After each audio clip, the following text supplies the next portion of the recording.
Nang ku malu jangan kalau nang robe hali susungi lau makaro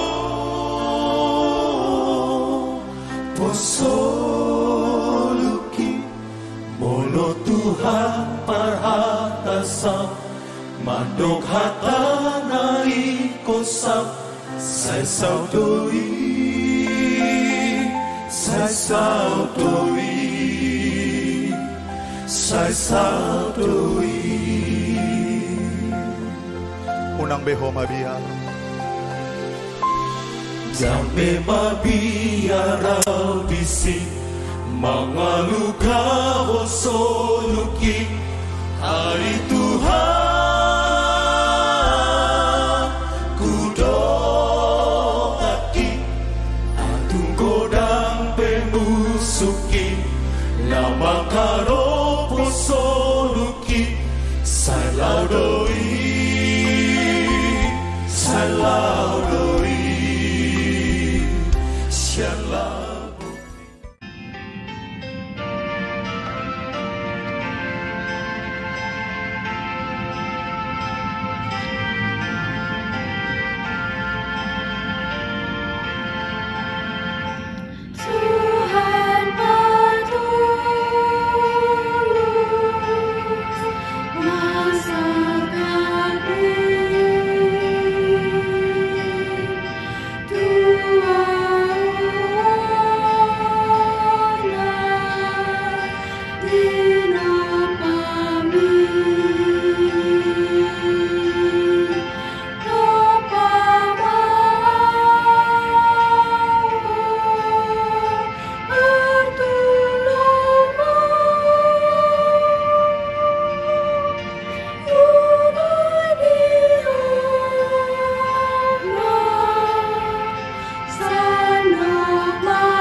Kasih setia Allah Bapa, karunia Tuhan Yesus Kristus senantiasa menyertai saudara-saudari.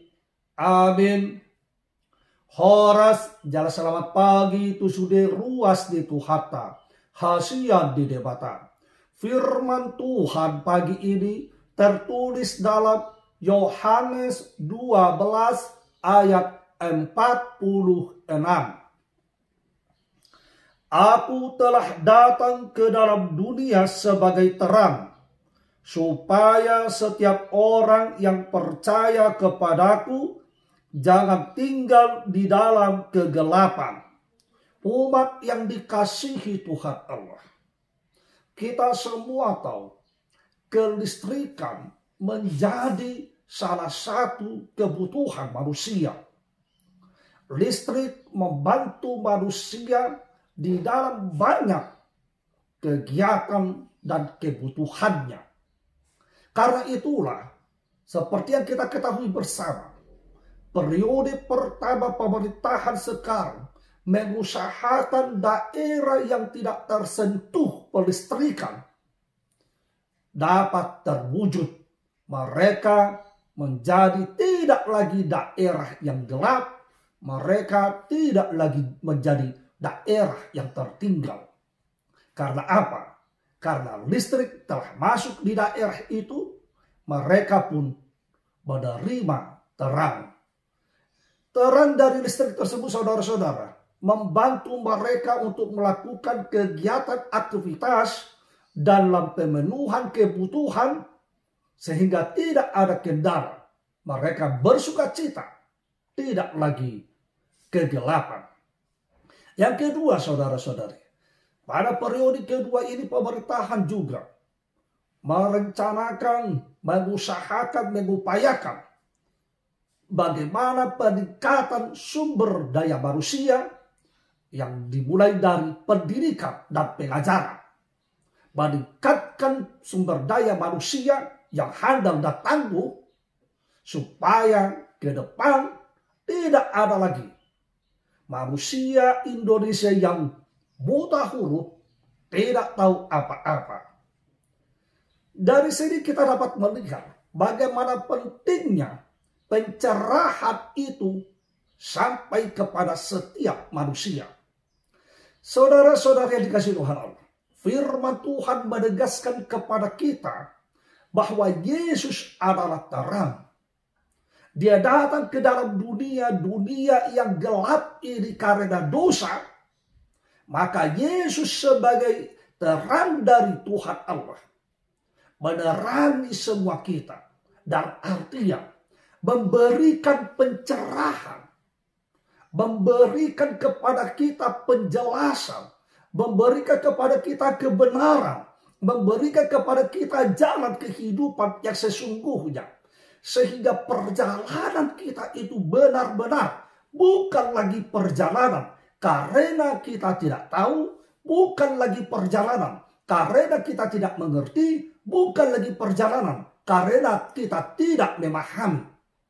Kedatangan Yesus yang memberikan pencerahan, membantu manusia semakin mengenal, memahami perjalanan hidup di dalam nama Tuhan Allah itulah membantu kita juga untuk menikmati hidup dengan penuh syukur sukacita dan juga memaksimalkan hidup ini sebagai hidup yang terberkati, sebagai hidup tertebus di dalam Yesus Kristus, dan sebagai hidup yang telah tinggal di dalam Tuhan Allah, menerima anugerah dan kasih setianya. Oleh sebab itu saudara-saudari, maka kita yang telah hidup di dalam terang itu, lakukanlah segala kegiatan aktivitasmu seperti di dalam terang. Jangan lakukan hidupmu seperti di dalam kegelapan. Sebab hidup di dalam terang jauh berbeda hidup di dalam gelap. Yang Tuhan Allah kehendaki adalah hidup di dalam terang, hidup yang dapat dipertanggungjawabkan, hidup di dalam terang, hidup yang dapat nyata, dilihat oleh manusia, dirasakan oleh manusia, dan menjadi kemuliaan bagi nama Tuhan. Amin. Terima kasih Bapa atas segala firman-Mu. Bimbing, tuntun, ajari kami supaya kami dapat hidup di dalam terang di dalam nama Tuhan Allah. Ampunilah seluruh dosa dan kesalahan kami supaya kami tetap menjadi umat-Mu yang kudus, hanya mengandalkan kasih setelah Bapa dalam Kristus Yesus. Kami telah berdoa, memuji dan mengucap syukur serta memohon kepadamu. Bapa, kehendak-Mu jadilah. Amin. Horas.